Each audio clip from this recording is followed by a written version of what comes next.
大家好，我是田园，今天给大家分享一个红烧鸡翅的做法。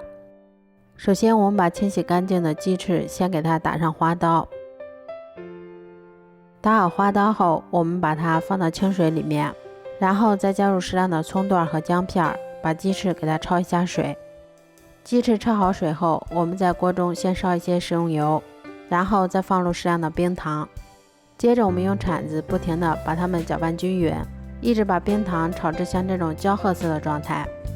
炒好糖色后，再加入我们的鸡翅，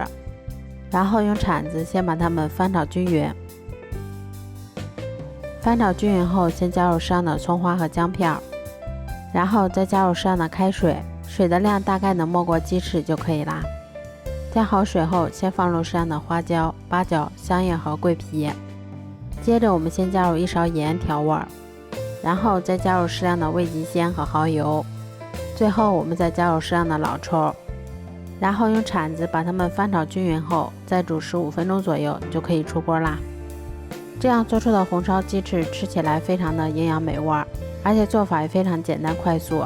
如果喜欢的话就试试吧，喜欢我的视频就关注我吧，谢谢您的支持。